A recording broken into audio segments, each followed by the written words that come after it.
আসসালামু আলাইকুম। আপনি আজকে কি প্রথম আসলেন ক্লাসে? কি নাম আপনার?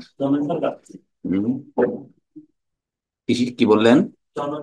চন্দন সরকার। স্ক্রিনের দিকে দেখেন, আমার এখানে দেখছি বেশ কয়েকজন সঞ্জীব প্রাণী আছে, আর কে যেন খুকুমণি, আবার শারমিন আক্তার। ভালো আছেন সবাই? আপনারা শুনতে পাচ্ছেন আমার কথা? ভালো আছি স্যার, আপনি কেমন আছেন স্যার? আলহামদুলিল্লাহ ভালো আছি। ক্লাসের শুরুতে সকলকে ধন্যবাদ জানিয়ে আজকে ক্লাস শুরু করছি। তো আজকের সকালবেলা দুইটা নোট গিয়েছে আমার, একটা সাজেশন। ডিভাইসে দেখছেন নাকি? একটা সাজেশন দিয়েছি 2024 লেখা, আর একটা 6 নাম্বার ক্লাস, যে ক্লাসটা এখন করব। এই দুইটা নোট আমি দিয়েছি, সাজেশনটা কমপ্লিট ফাইনাল সাজেশন, এবং এই সাজেশনের আলোকে উত্তরপত্র আগামী ক্লাসের আগে ইনশাল্লাহ আমি আপনাদেরকে দিয়ে দেব। টোটাল যে সাজেশন দেওয়া হয়েছে সম্পূর্ণ উত্তরপত্র সেখানে থাকবে। ক্লিয়ার হয়েছে? বুঝতে পারছেন কি আমার কথা? জি স্যার, বুঝতে পারছি। আমি বলেছি যে আগামী সপ্তাহে ক্লাসের পূর্বে আমি যে আজকে সাজেশনটা দিয়েছি এই সাজেশনের টোটাল উত্তরপত্র তার মধ্যে থাকবে। ক্লিয়ার কিনা? আজকেরটা যদি ফটোকপি করেন অসুবিধা নাই, এটাও তার মধ্যে থাকবে। ক্লিয়ার? একসাথে করে পিডিএফ আকারে সম্পূর্ণ অ্যান্সার শিটটা আমি দিয়ে দেবো আপনাদের। ওটা চাইলে আপনারা ফটোকপি করে নিতে পারবেন ওখান থেকে ডাউনলোড করে। আর যদি মনে করেন যে না আমি এখান থেকে নেব এটা, তো এখানে প্রিন্ট আকারে পাওয়া যাবে, এখান থেকে আপনারা ওটা সাপোর্ট পাবেন, এই আর কি। তো বরাবরই আজকে আমরা ক্লাসে, আজকের ক্লাসে দেখছি বেশ কিছু এমসিকিউ আছে এখানে। আমরা 5টা এমসিকিউ নিয়ে আসছি এখানে, এবং এই এমসিকিউটা গ্রুপ এ থেকে,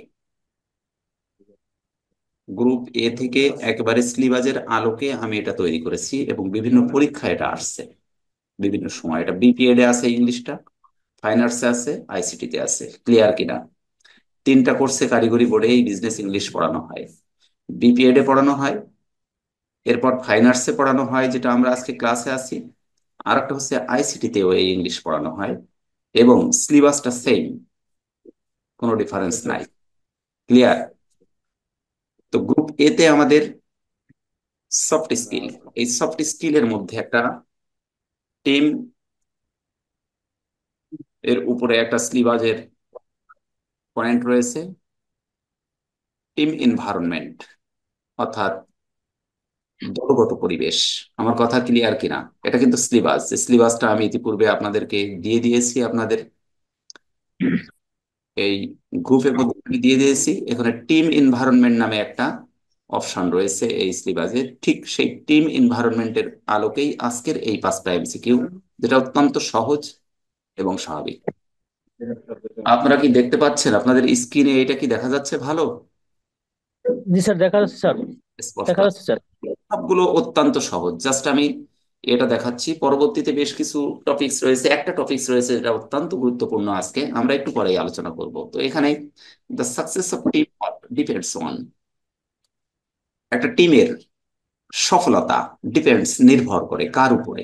এখানে আমাদের অপশন 3টা আছে, আপনারা ভালো করেই বলতে পারেন। একটা হচ্ছে টিম প্ল্যান, আরেকটা হচ্ছে টিম সিম্পল আনসার। লিস্ট, আরেকটা হচ্ছে টিম এনভায়রনমেন্ট। এই 3টে অপশন রয়েছে, তাই না? তো স্যার। আসলে এই 3টে অপশনের প্রত্যেকটা কিন্তু every single is needed to overcome all the obstacles. প্রত্যেকটা বিঘ্নতা অতিক্রম করার জন্য এই 3টাই কিন্তু গুরুত্বপূর্ণ। টিম প্ল্যান, প্ল্যান যদি না থাকে তাহলে কিন্তু আসলে কোনো কর্ম সফলতায় পর্যবসিত হবে না। আবার টিম স্পেশালিস্ট, এই টিমকে, টিমের ওয়ার্ককে সাকসেস অর্থাৎ সফলতায় নিয়ে যেতে গেলে কিন্তু আপনার টিম স্পেশালিস্ট লাগে না? লাগে না? কি বাবু, কি মনে করেন? টিম স্পেশালিস্ট লাগবে না? একজন বিশেষজ্ঞ লাগবে, তাছাড়া তো হয় না। আবার আপনার বিশেষজ্ঞ আছে, আপনার প্ল্যান রয়েছে, কিন্তু আপনি এমন এক জায়গায়, আপনার দোকানটা, যেহেতু বিজনেস, তো দোকানটা আপনি সেট আপ দিলেন ওই দাঁত ভাঙা বিলের মাঝখানে, যেখানে লোক নেই, জন নাই। তা যতই আপনার প্ল্যান থাক, আর যতই ওই স্পেশালিস্ট দক্ষ ব্যক্তি থাক, কিন্তু দক্ষতা এবং প্ল্যানের অ্যাডজাস্টমেন্টটা কিন্তু অ্যাকুরেট এনভায়রনমেন্ট এটা সেই সম্পন্ন করা হয়নি, সো দ্যাট কিন্তু আপনার কি হবে, সফলতাটা ব্যর্থতায় পর্যবসিত হবে।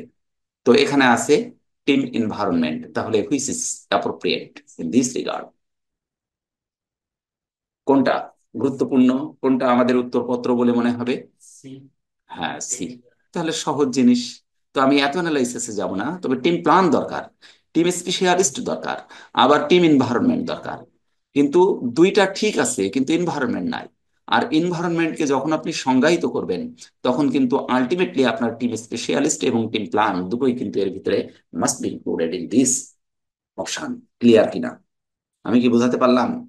টিম এনভায়রনমেন্ট তো টিম স্পেশালিস্ট এবং টিম প্ল্যান মিলেই, টিম প্ল্যান এবং টিম স্পেশালিস্ট বাদ দিয়ে কিন্তু কোনো অবস্থাতেই টিম এনভায়রনমেন্টকে চিন্তা করা যাবে না। সো দ্যাট কিন্তু এই টু টাস্ক নিডেড টু কি build up the third one.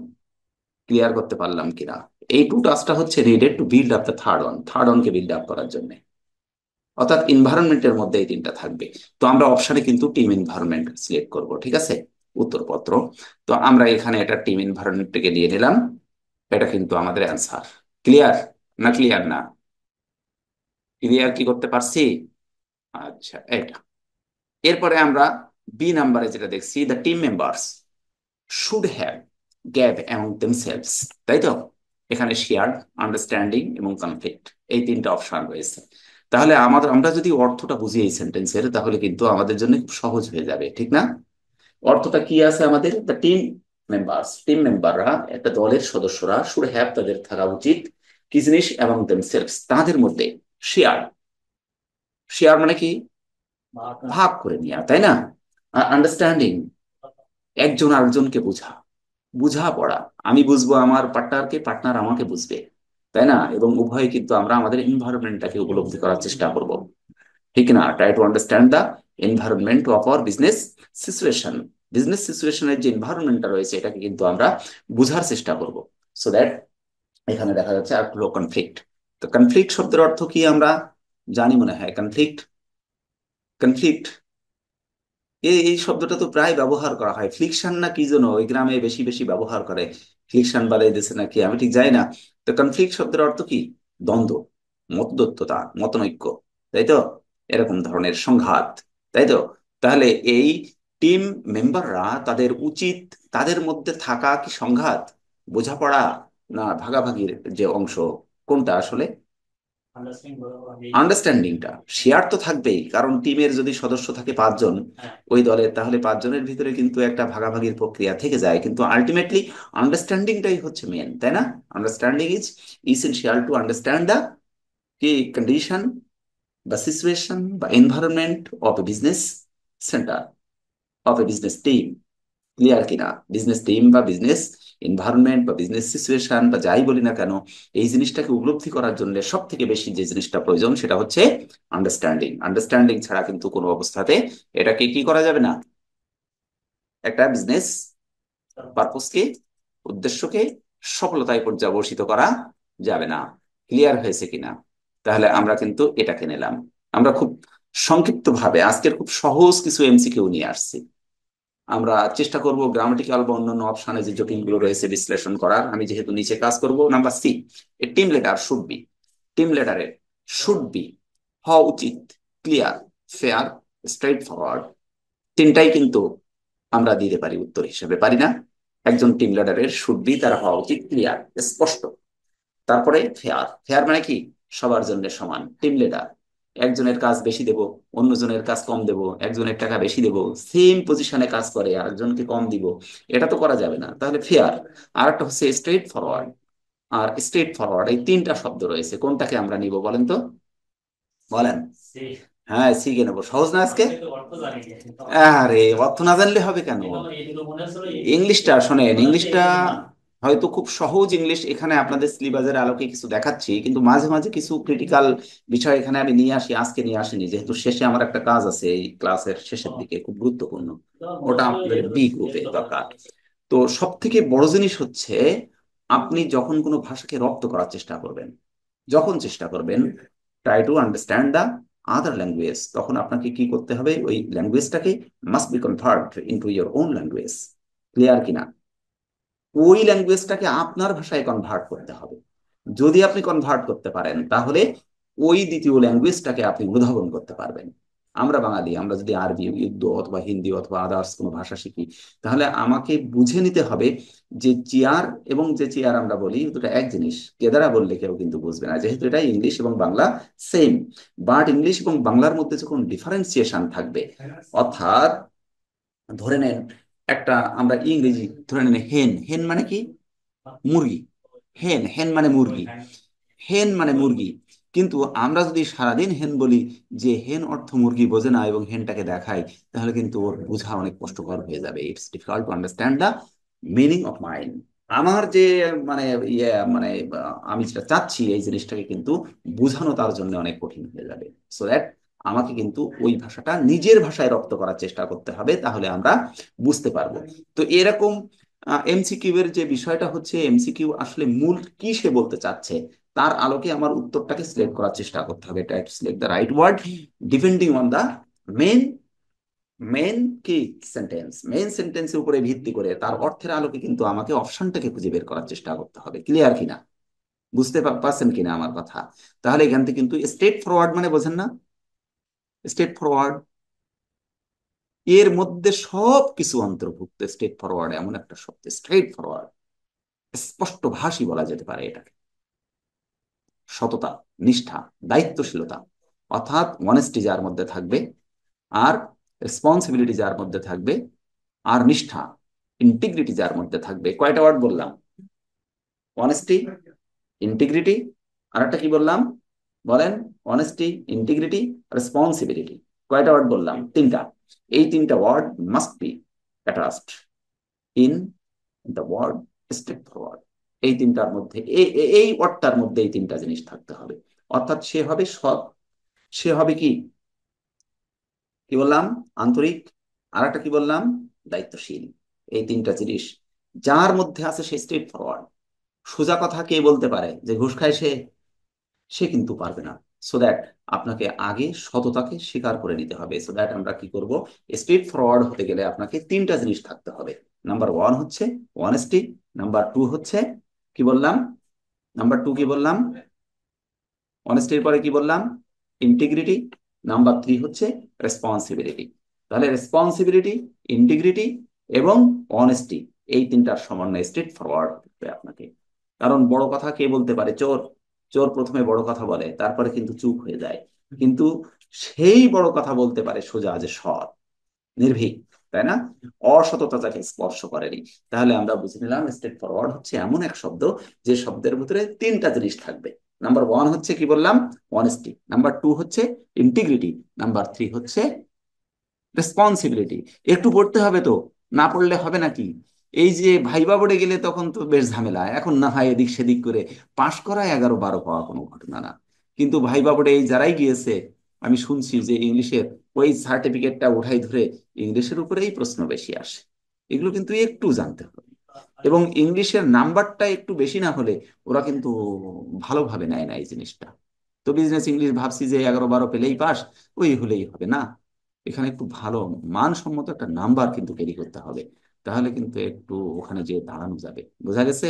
তো এগুলো জানা দরকার। আমরা ডি নাম্বারে যাব। The task of shaper is to, shaper যে শেপ দেয়, শেপ মানে কি, আকৃতি। শেপ শব্দের অর্থ কি? সঞ্জীবন ঘরামি নাকি? শুনতে পাচ্ছেন আমার কথা? শুনতে পাচ্ছেন আমার কথা? কি শোনা যাচ্ছে? কথা বলেন না কেন? আচ্ছা স্যার। হ্যাঁ যাচ্ছে। আমি কি বলতে চাচ্ছি, এই যে শেপার, শেপার শব্দের অর্থ কি? শেপ শব্দের অর্থ হলো আকৃতি দিয়া, এটা ভার্ব ওয়ান। আর শেপার যে শব্দটা এখানে আছে আমাদের এখানে, এই শেপার শব্দের অর্থ হলো নির্মাতা বা আকৃতি দাতা। ক্লিয়ার হয়েছে কিনা? নির্মাতা বা কি বললাম, আকৃতি দাতা, যে আকৃতি দিয়েছে তাকে বলা হবে শেপার।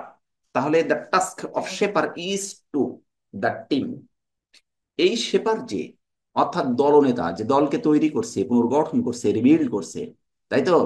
এই দলনেতার কাজ হচ্ছে দলটাকে আগে সুন্দর করে ভাগ করে দেয়া, দলের আকৃতিটাকে আগে সুন্দর করা। কেমন? যেমন সব পারদর্শী ব্যক্তিগুলো বা স্টুডেন্ট গুলো যদি এক দলে থাকে, তাহলে কিন্তু it is impossible to teach them, তাদেরকে টিচ দেওয়া কিন্তু অনেক কঠিন হয়ে যাবে। সঙ্গত কারণে কি করতে হবে? উইক এবং স্ট্রং দুইটা, দুই ভাবে, দুই ভাবের স্টুডেন্ট গুলোকে একীভূত করতে হবে। একজন উইক এক দলে থাকলে অন্যজন স্ট্রং কে এই দলের ভিতরে অন্তর্ভুক্ত করতে হবে। তাহলে তারা তাদের ভিউটাকে ট্রান্সফার করে উভয় ইনক্রিজ করতে পারবে নিজেকে। ক্লিয়ার কিনা? এই জন্য এটা হচ্ছে শেপার শব্দের অর্থ হলো আকৃতি দিয়া। তাহলে আকৃতি দিয়া এখানে আমরা পুনর্গঠন করা অর্থ বলতে পারি, এখানে আমরা সুন্দরভাবে বিভাজন করা বলতে পারি, এখানে সুন্দরভাবে শ্রেণীবিন্যাস করা বলতে পারি শেপ শব্দের অর্থ। ক্লিয়ার কিনা? তাহলে শ্রেণীবিন্যাসকারী কি করবে? শ্রেণীবিন্যাস করবে। সংগঠক সংগঠিত করবে, ঠিক কিনা? বিল্ডার সে বিল্ড করবে, নির্মাণ করবে। নির্মাতা সে নির্মাণ করবে। এই হচ্ছে অবস্থা। তাহলে এখানে যদি বলতাম এ টিম, সরি, কোথায় গেলাম যেন, ডিতে নাকি, ডি না, ডিতে। তাহলে দ্য টাস্ক অফ শেপার না বলে the task of builder, the task of teacher is to teach the student. আমি ক্লিয়ার করতে পারলাম কিনা? The task of a teacher is to teach the student. একটা টিচারের কাজ হচ্ছে তার শিক্ষার্থীকে টিচ দিয়া, শিক্ষা দিয়া। But the builder is to build the, কি, build the worker, is to build the worker. বিল্ডারের কাজ হচ্ছে ওয়ার্কারদেরকে বিল্ড করা, বিল্ড আপ করা, তাই না? তাহলে যে যে কাজের সাথে সম্পৃক্ত সে সেই কাজ করবে। তো এখানে আমরা কিন্তু টু দিয়েছি, এই যে আমাদের গ্যাপ পজিশনটায় আমরা টু দিয়েছি। তাহলে আমরা জেনে নেব যে এই টুটা হচ্ছে ইনফিনিটিভে কাজ করে, এবং টু হচ্ছে ইনফিনিটিভ যার পরে ভার্বটা ভার্ব ওয়ানে থাকবে সর্বদা। Clear? To teach, to leave, to go, to come. Clear কিনা? এরকম ধরনের, অর্থাৎ টু এর পরে যখনই কোনো ভার্ব আসবে তখন ভার্বটা ভার্ব ওয়ান হবে, এবং two plus verb one equal to infinitive, gerund participle, এবং আর একটা কি বললাম, জেরান্ড পার্টিসিপল আর ইনফিনিটিভ। ওই যে নন ফাইনাইট ভার্বের তিন ভাগে বিভক্ত, তার একটা ইনফিনিটিভ। এই ইনফিনিটিভে কাজ করবে। তো আমরা নিচের যে অপশনগুলো দেখছি, এতে শেপ, বিতে বিল্ড এবং সিতে ক্রিয়েট। তো আমরা এই তিনটার মধ্য থেকে একটাকে গ্রহণ করব। তাহলে শেপার যেহেতু, সে কি করবে? শেপ দিবে, না বিল্ড করবে, না ক্রিয়েট করবে? আমি কিন্তু আগেই বলে দিয়েছি অলরেডি। কি হবে? শেপার কি করবে? শেপ করবে না, নাকি না অন্য কিছু? তাহলে আমরা এই যে shape, shape, the task of shaper is to shape the team, টিমকে শেপ করবে। যদি দ্য টাস্ক অফ শেপার না বলে বিল্ডার বলতাম, তাহলে টু বিল্ড হতো। যদি আমরা এখানে the task of creator is to, তখন হতো ক্রিয়েট দ্য টিম। ক্লিয়ার কিনা? কি বোঝা যাচ্ছে বাবু? বাসা কোথায়? মাঝে মাঝে আসতে হয়, মাঝে মাঝে ক্লাসে আসলে আমার সাথে দেখা হয় না কেন? অনেক কিছু শেখা যায় না? হ্যাঁ, শেখা যায় তো অনেক কিছু। আর অন্যরা ছিল, তারা তো আজকে আর দেখছি না। তো যাক, এখন বিষয়টা হচ্ছে তাহলে আমরা কিন্তু এই তিনটাকে নিতে পারবো, পারবো কিনা? তিনটাকে কি আমরা নিতে পারবো? কি বোঝেন কি আমার কথা? তিনটাকে নিতে পারবো না? কখন? যখন সে পারের জায়গায় বিল্ডার হবে তখন বিল্ড নিব, যখন সে পারের জায়গায় ক্রিয়েট হবে তখন আমরা টু ক্রিয়েট, এটা আমরা নিতে পারবো। ক্লিয়ার কিনা? কি বাবু, ক্লিয়ার না ক্লিয়ার না? বোঝা যায়নি আমার কথাটা? এটা কি বুঝতে পারেননি? এখন আমরা কাকে নিব উত্তর? To shape. যদি এই দ্য টাস্ক অফ শেপার না লিখে, এই শেপারের এখানে যদি আমরা শেপারটা না লিখে যদি আমরা কি করতাম, বিল্ডার লিখতাম এখানে, তাহলে আমরা তখন এখানে এই বিলটাকে নিতাম। ক্লিয়ার কিনা? যদি আমরা শেপারের জায়গায় ক্রিয়েট লিখতাম, হ্যাঁ বোঝেননি, যদি আমরা লিখতাম ক্রিয়েট, তাহলে কিন্তু আমরা তখন কি নিতাম এখানে, কোনটাকে গ্রহণ করতাম? To create the team. Clear কিনা? ক্লিয়ার না ক্লিয়ার না? এবং two plus one equal to ইনফিনিটিভে কাজ করবে এখানে, এটা নন ফাইনাইট ভার্ব। কারণ এখানে হচ্ছে ইজটা হচ্ছে ফাইনাইট ভার্ব এই সেন্টেন্সের মধ্যে। দেখেন তো, the task of shaper is, is, এই ইজটা হচ্ছে এখানে ফাইনাইট ভার্ব, মেন ভার্ব, এখানে প্রিন্সিপাল ভার্ব।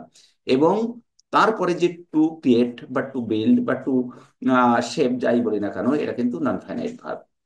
এটা নন ফাইনাইট ভার্ব এই কারণে যে কোনো অবস্থাতেই কিন্তু এই নন ফাইনাইট ভার্ব তার রূপের পরিবর্তন করবে না, কোনো অবস্থাতে না, কোনো পরিস্থিতিতে সে তার রূপের পরিবর্তন করবে না, সেম রূপ তার থাকবে।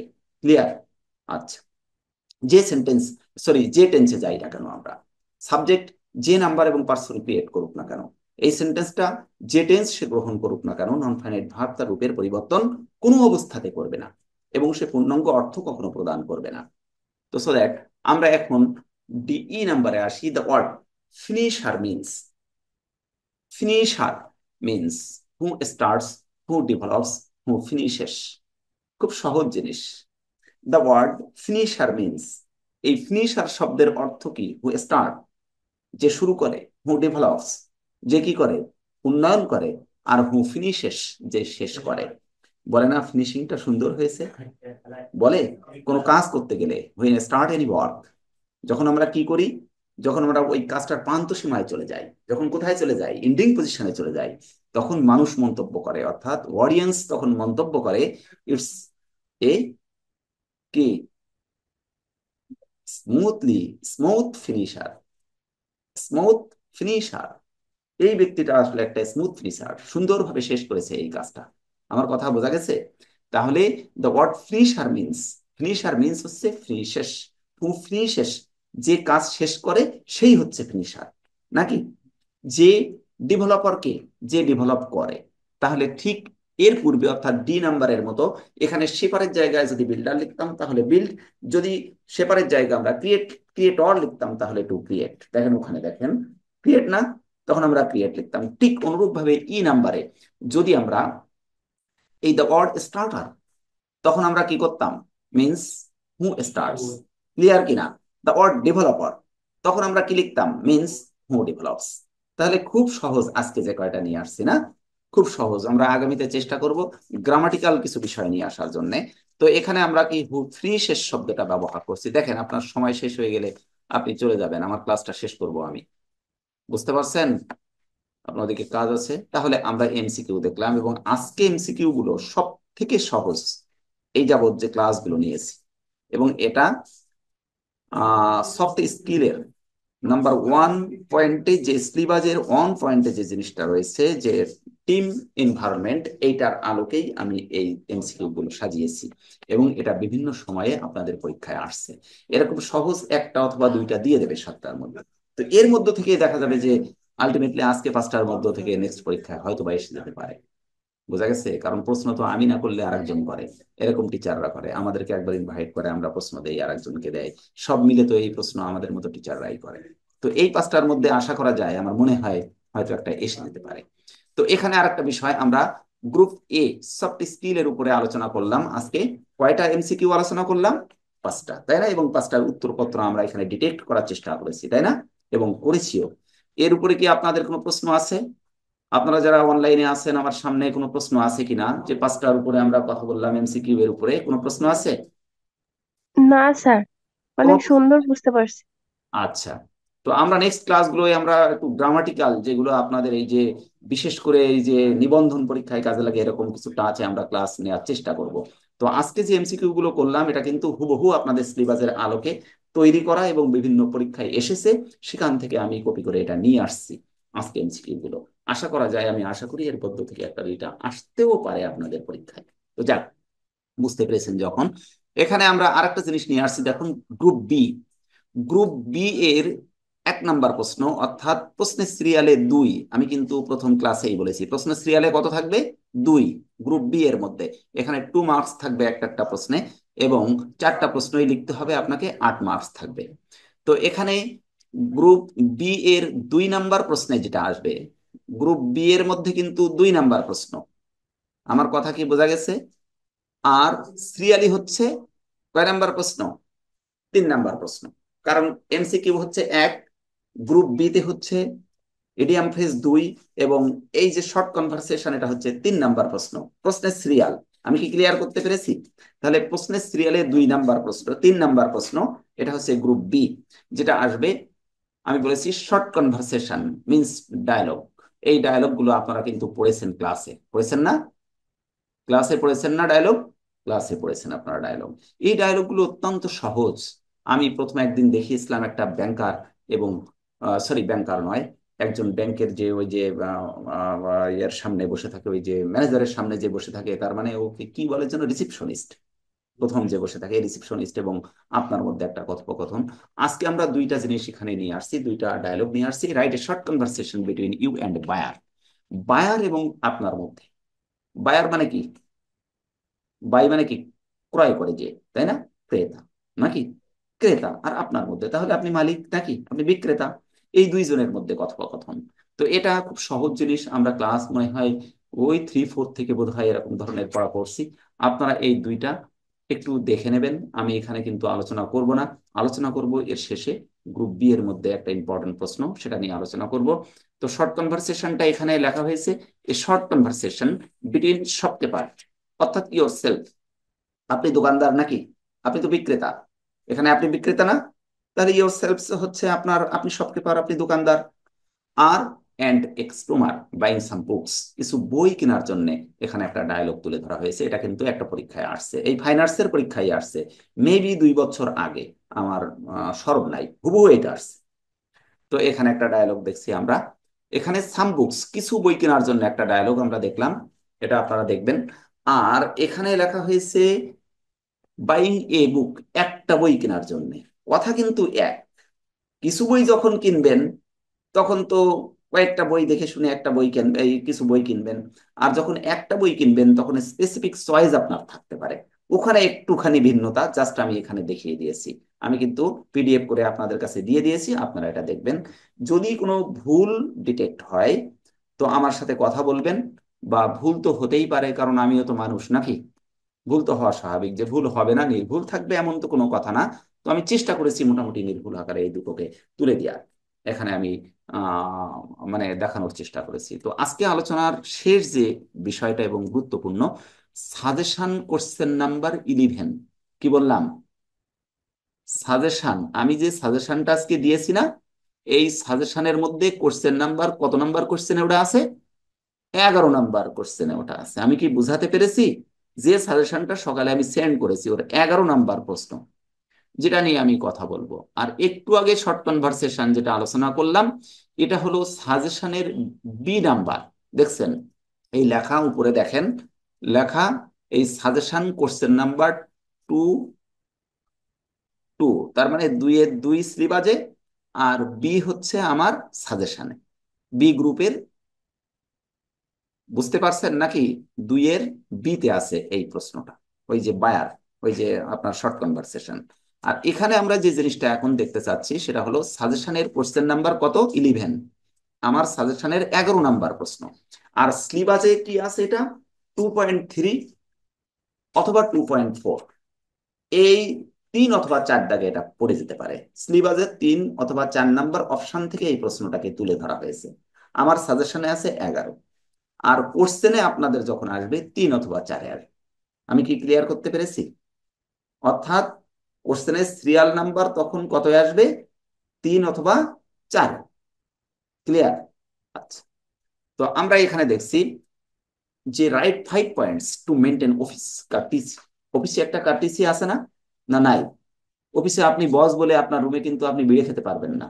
সিগারেট খাওয়া যাবে নাকি? খায় কিন্তু, এই দেশ, স্বনামধন্য দেশে বসে বসে খায়। আমার সিগারেট খাওয়া অভ্যাস না, তাহলে এই রুমটায় আমি প্রবেশ করলে কি অবস্থা আমার ঘটবে?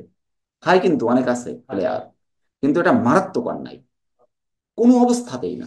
আপনি পান খান, কোনো অবস্থাতে আপনার চেয়ারে বসে আপনি পান খেতে পারবেন না।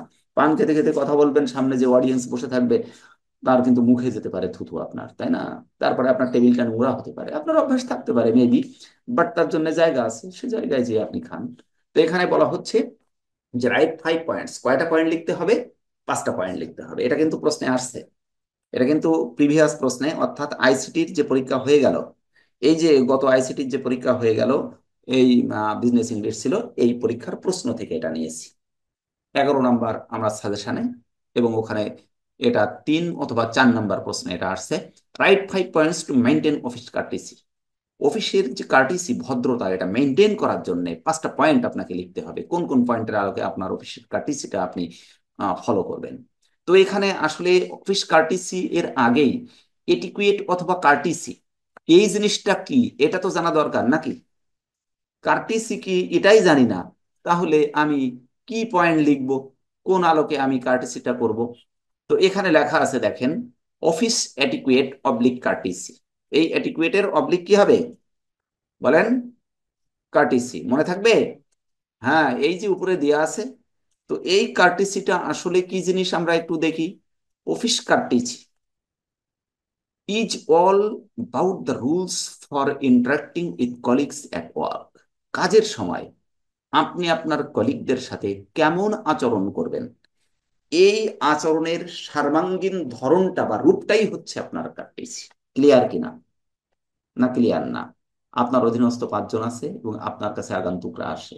ওভারঅল আপনার বিহেভ, আপনার কি বিহেভ, ইওর বিহেভ, এটা কিন্তু আপনার আচরণ। যা আপনি করেন কাদের সাথে?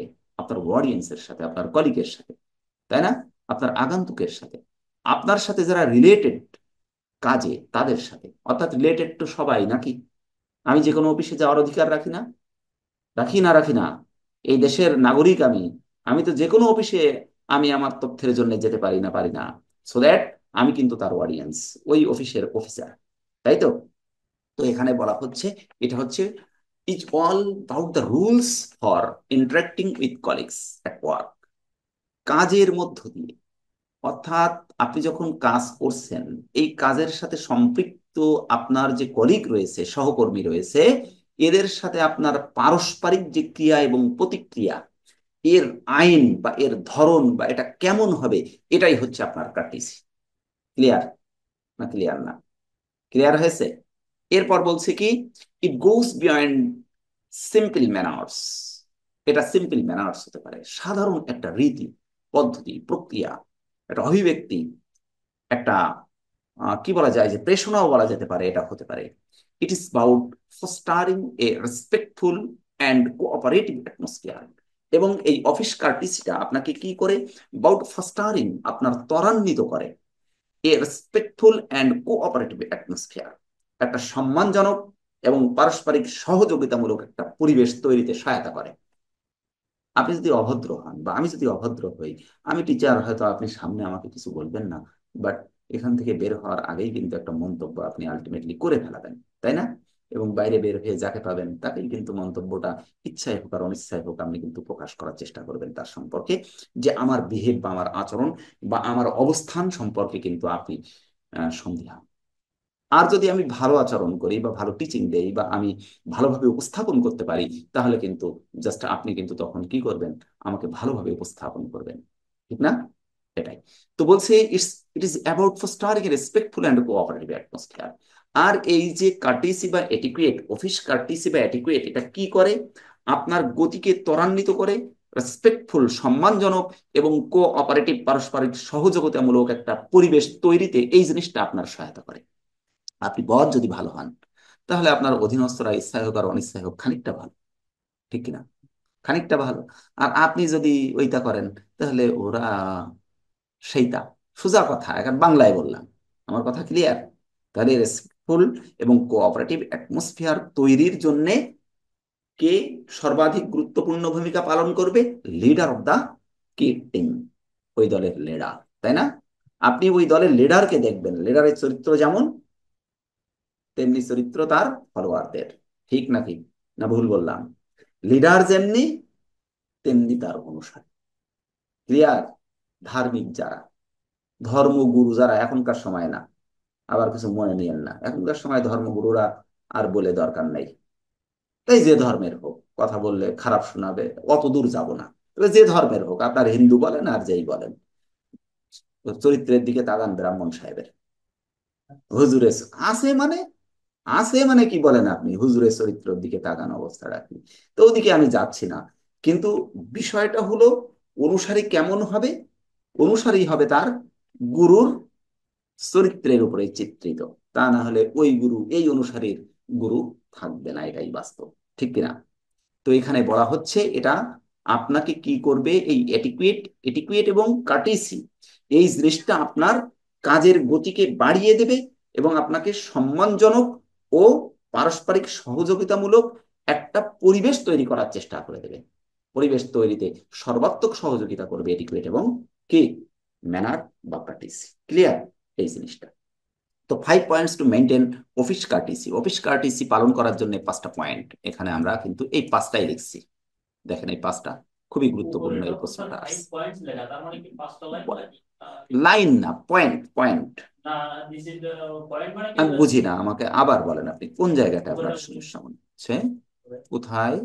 ওই প্রশ্নটার উত্তর আমরা এখানে আসছি, ওখান থেকে শুরু করে আমি বলতে চাচ্ছি আগে কার্টিসিটা কি এটা বলে নিলাম। আমার কথা কি ক্লিয়ার? যে আমি কার্টিসির পয়েন্ট তো লিখবো, কিন্তু সেই জিনিসটা কি এটা তো আমাকে আগে জানতে হবে। তাই কার্টিসিটা কি সেটা আমি বললাম। কার্টিসি হচ্ছে, আমি আমার ভাষায় বলি, এই যে বিহেভ, এটা কি একটা আচরণ, এই যে বিহেভ। তবে ইফেক্টিভ না নেগেটিভ? বিহেভ ঠিক আছে, বিহেভটা কিন্তু ইফেক্টিভ হতে পারে এন্ড নেগেটিভ হতে পারে। Must be avoided all the negative attitude. হ্যাঁ, বোঝা যায়নি? Must be avoided, must be refused all the negative attitude from your character. আপনার চরিত্র থেকে সকল নেগেটিভ অ্যাটিটিউডকে পরিহার করতে হবে। এটাই হচ্ছে কার্টিসির নাম্বার ওয়ান শর্ত। আর যখন আপনি কি করবেন, when you will refuse your all the negative attitude, তখন আপনি must be included in a positive বা ইফেক্টিভ বা ইফেক্টিভ অ্যাটিটিউড।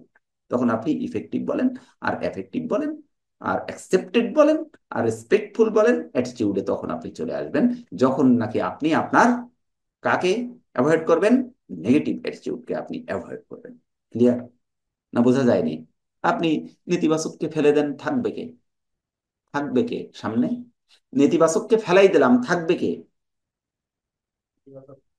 সোজা কথা, নেতিবাচক আমার লাইফে নাই, তাহলে ইতিবাচক ছাড়া তো আর কিছু নাই। তাহলে ইতিবাচকের সব থেকে বড় সংজ্ঞা হচ্ছে, you will refuse to all the negative attitude from your character. আপনি আপনার চরিত্র থেকে সকল নেগেটিভ অ্যাটিটিউডকে পরিহার করুন। তাহলে আপনি you will cultivate all the effective attitude.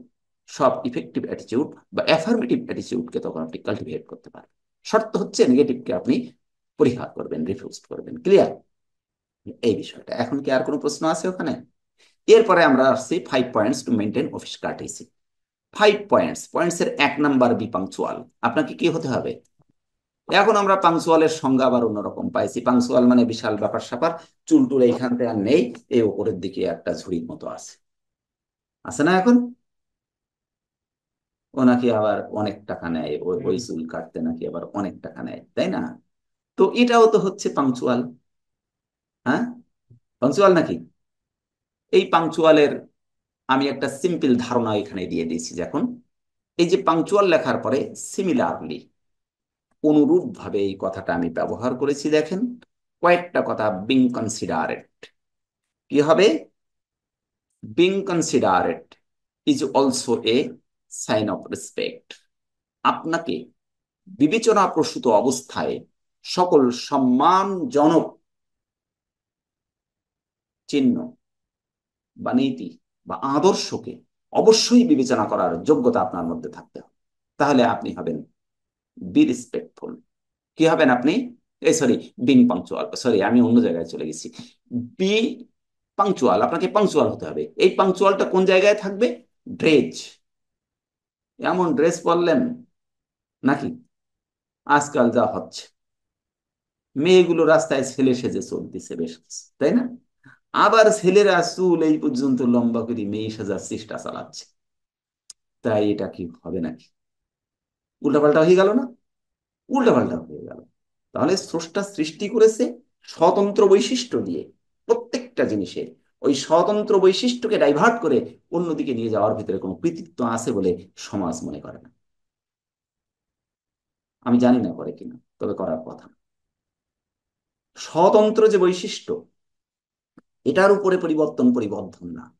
আপনার চামড়াটা এই শীতে খসখসে হয়ে গিয়েছে, আপনি ক্রিম মাখতে পারেন, তাহলে এরপরে কেটে কুটে ড্যাটো করার তো নাকি ট্যাটো নাকি একখান করে, কি ট্যাটো না কি যেন একখান করে, ওইটা করার ভিতরে কোনো কৃতিত্ব আছে বলে মনে হয় না। ওটা স্পেসিফিক পয়েন্ট নাই, মানে কি বলা যায়, 0.0% বা 1% থাকতে পারে, এরকম থাকতে পারে, কিন্তু সবাই যেটা করবে ওটা তো আর মেনে নেওয়া যাবে না। তাহলে সমাজ কোনটা চায়? ড্রেসের ক্ষেত্রে টোন, আপনার টোন একটা বড় জিনিস। আপনি সুন্দর ড্রেস পরে এসেছেন, কিন্তু সবসময় আপনার অডিয়েন্সের সাথে আপনি কর্কশ ভাষায় কথা বলেন। তাহলে এই যে পাংচুয়াল, পাংচুয়ালের বিশ্লেষণ করছি কিন্তু, যে আপনার টোনটা সুন্দর হতে, টোন কিন্তু এক একজনের এক এক রকম, তাই কিনা? হ্যাঁ, ওই ভারতে অনেকগুলো বাংলা শিল্পী আছে, এই গান টান আপনারাও শোনেন, আমি একটু শুনতাম আগে, এখন আর শুনি টুনি না। তো সবার কণ্ঠ তো আর সমান লাগে না, লাগে না কি? তো কণ্ঠ খারাপ হয়েছে বলে ওই কণ্ঠটাকে একটু মডিফাই করে ওই কণ্ঠ দিয়েই স্বাভাবিক আচরণ করার চেষ্টা করতে হবে আপনার অডিয়েন্সের সাথে। আমি কি ক্লিয়ার করতে পারলাম? তাহলে এই টোনটাকে মাস্ট বি কি করতে হবে? Convert into own voice. এই টোনটাকে নিজের ভয়েসে পরিবর্তন করে এর ভিতরে একটা সৃজনশীল পাওয়ারকে কাজে লাগিয়ে আপনার অডিয়েন্সের সাথে আপনার টোনটাকে অ্যাপ্লাই করতে হবে। You have to apply your tone depending on your own voice. আপনার ওন ভয়েসের আলোকে আপনাকে কিন্তু কি করতে হবে? আপনার টোনটাকে আপনি ইউটিলাইজ করবেন, ব্যবহার করবেন। ক্লিয়ার? কর্কশ ভাষা, এই হুই, এইরকম ধরনের কিছু আছে না প্লেয়ার, বুঝেন তো? এরকম ধরনের আচরণ আপনি আপনার অডিয়েন্সের সাথে করতে পারবেন না, তাহলে আপনার অবস্থানটা নষ্ট হয়ে যাবে। এরপরে ওয়ার্ক, আপনার কাজ। দেখছেন অনেক ব্যাংকে আছে, ব্যাংকের ম্যানেজার ক্যাশে এসে বসে, দেখছেন নাকি? ক্যাশে একজন লোক কম, অসুস্থ হয়ে পড়েছে অথবা কোনো সমস্যা হয়েছে, আসেনি, চেয়ার ফাঁকা ম্যানেজারের, আমি দেখছি অনেক ব্যাংকে। সে এসে কিন্তু সোজা ক্যাশিয়ারের ক্যাশিয়ারের চেয়ারে বসে শুরু করেছে। এটা হচ্ছে ওয়ার্ক, আপনার কাজ এন্ড রেসপন্সিবিলিটি, এবং আপনার দায়িত্ব, আপনার দায়িত্ববোধ সম্পর্কে must be conscious about your responsibility and work place. আপনার ওয়ার্ক প্লেস এবং রেসপন্সিবিলিটি অর্থাৎ কর্মদক্ষতা, কর্মযোগ্যতা সম্পর্কে আপনার যথেষ্ট আন্তরিক হতে হবে। ক্লিয়ার? এটার মানে বি পাংচুয়াল। এক কানে পাংচুয়াল হলে হবে না, বিশাল ব্যাপার স্যাপার, একেবারে স্যুট শার্ট পরে বিশাল ব্যাপার স্যাপার নাকি, তারপরে সব কাজগুলো লাইন খারাপ নাকি? কাজও খারাপ, দায় দায়িত্ব তো কিছুই নেই, টাই টুই ভালো করে পরা আছে, স্মার্ট দেখতে, হ্যান্ডসাম, কিন্তু যখন আচরণ করছে তখন শিয়ালের মতো, তাহলে এটা করা যাবে না। আপনাকে নাম্বার ওয়ান ড্রেস, কারণ একটা মানুষ যখন আপনার কাছে আসে তখন কি আগে টোন শোনেন না আগে তাকে দেখেন? আউটলুকিং ড্রেস, এই ড্রেসটা হচ্ছে একটা রেসপেক্টফুল ড্রেস আপনাকে পরিধান করতে হবে ওই সমাজের আলোকে। ওই সমাজ যা চায়, তাই না? ওই সমাজ যা চায়। আপনি খ্রিস্টান, খ্রিস্টানদের মধ্যে এই মুসলমান যেমন ওই পা লম্বা জামা আর একখান পাগড়ি আর ওই কি কি পরে, মুসলমান পরে না কিছু হুজুর, ওই পরে যদি ওই জায়গায় ওদের অনুষ্ঠানে যান, ওরা কিন্তু খুব বেশি কিন্তু গ্রহণযোগ্য হবে। তবে হ্যাঁ, আপনি যদি এজ এ মুসলিম হিসাবে যান, আপনার রিলিজিয়াস কি বলা যায় যে স্পিরিচুয়াল, যে আধ্যাত্মিক চেতনা কনসাসনেসকে ক্রিয়েট করার জন্য, তাহলে আপনার পোশাক ঠিক আছে। যে আমি খ্রিস্টানদের অনুষ্ঠানে গিয়েছি তাই কি আমাকে মুসলিম হিসেবে দাওয়াত করা হয়েছে, আমি আমার সভ্যতা, সমাজ এবং ধর্মকে অক্ষুণ্ণ রেখেই আমি তাদের অনুষ্ঠানে যোগদান করি। ক্লিয়ার কিনা? ক্লিয়ার না? ক্লিয়ার না? তাহলে এটাই, এটা হচ্ছে একটা বিষয়। এরপরে হচ্ছে আপনার টোন। টোনটা হচ্ছে একটা বড় বিষয়। টোন সবার সমান আল্লাহ দেয়নি, দেশে নাকি? কারো সুর ভালো, কারোর খারাপ।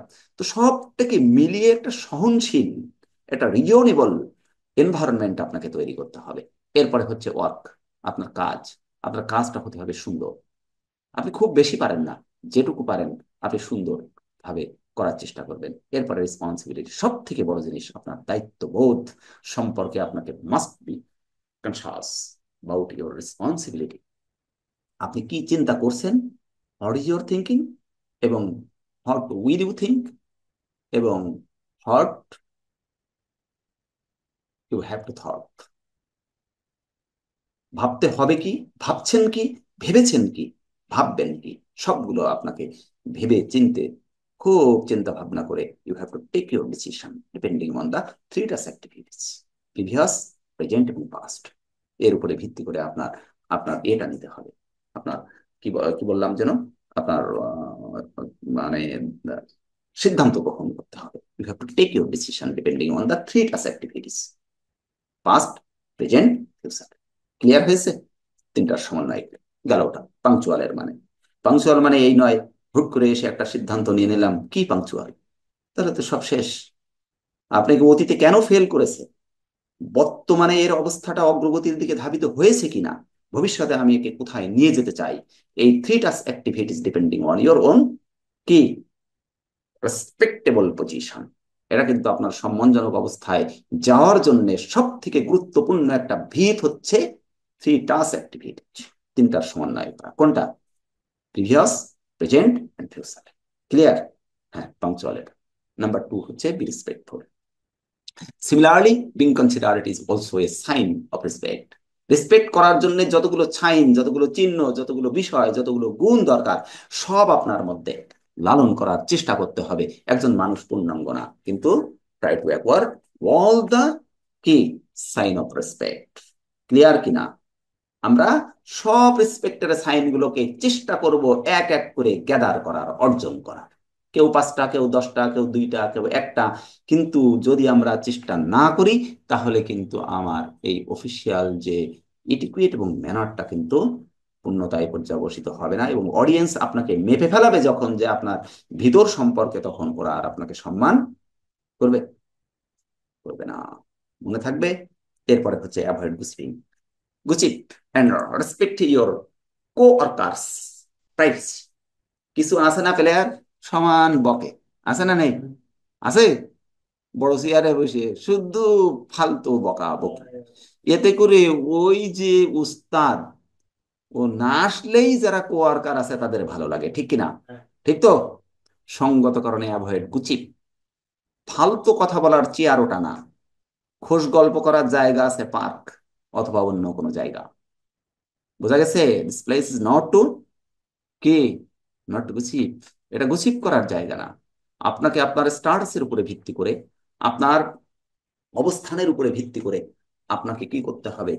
আপনার কথা বলতে হবে, আপনার কাজ করতে হবে, এবং আপনার ক্রিয়েটিভিটি ক্রিয়েটিভিটিকে কাজে লাগাতে হবে।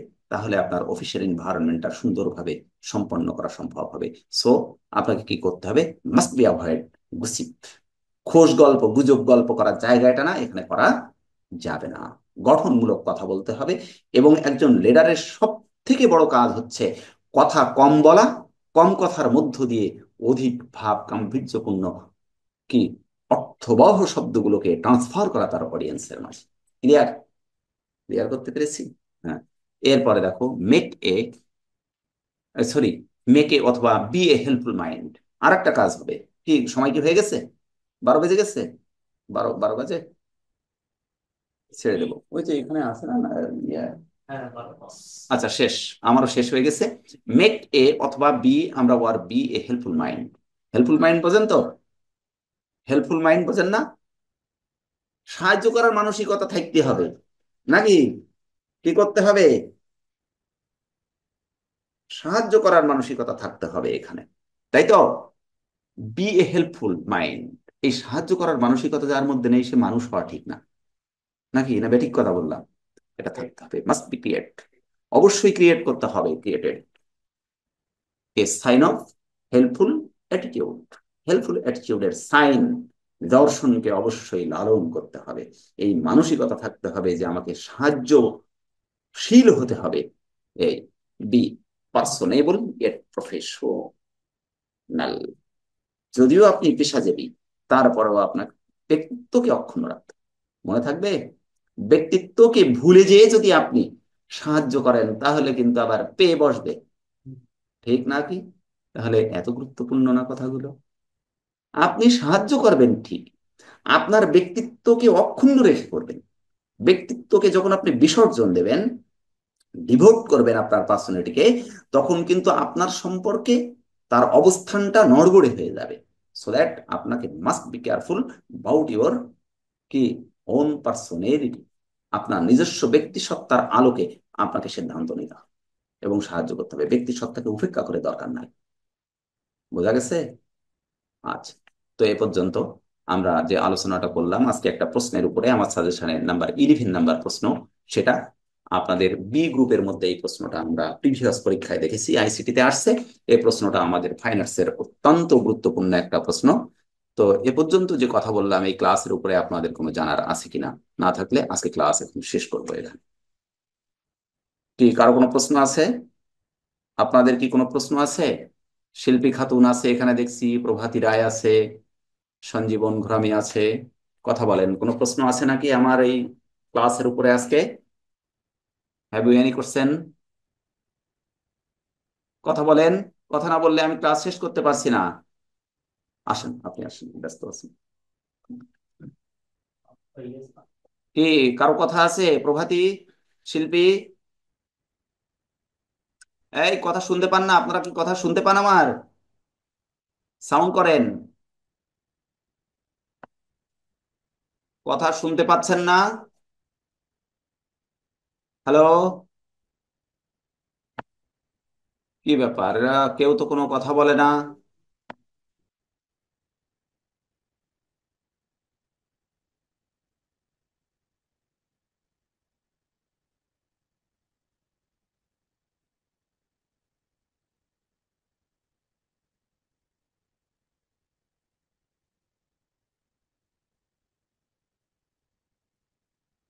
আপনার কথা বলছেন না কেন? কেউ কথা বলছেন না কেন? হ্যালো, এই কথা বলে না কেন? নাকি অনলাইনের কোনো ঝামেলা? কথা বলে না কেন এরা? একটু কথা বললে তো শেষ করে দিতে পারতাম।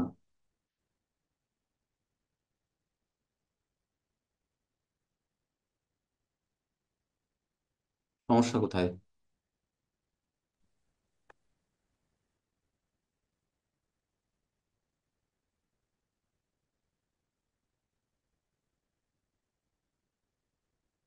ওরা কথা বলছে না কেন?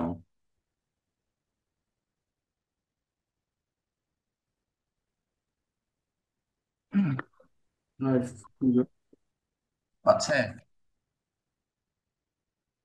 আপনারা শুনতে পাচ্ছেন না? শুনতে পাচ্ছেন? হ্যালো, কথা বলেন, কে একজন কথা বলেন। কি ব্যাপার? কোনো সমস্যা হলো?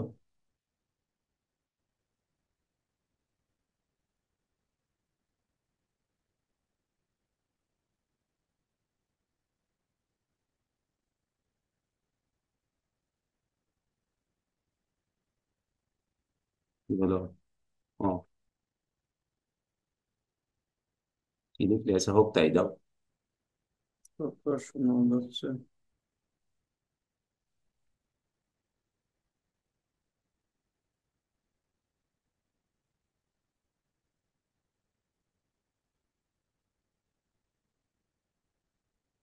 কথা শুনতে পাচ্ছেন? প্রভাতী, শিল্পী, কেউ তো কথা বলে না। হ্যালো, কি সমস্যাটা কি?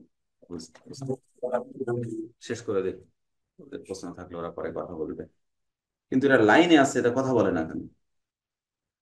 শেষ করবো স্যার? হ্যাঁ, শেষ তো করবো, কিন্তু ওরা শুনতে পাচ্ছে না কেন তা দেখো। আপনি আপনার মতো বলে শেষ করে দেন। আমি তো শেষই করে দিয়েছি। তাহলে আমি অফ ওদের আর করছি। কথা, প্রশ্ন থাকলে ওরা তো কিছু বললো না শেষে।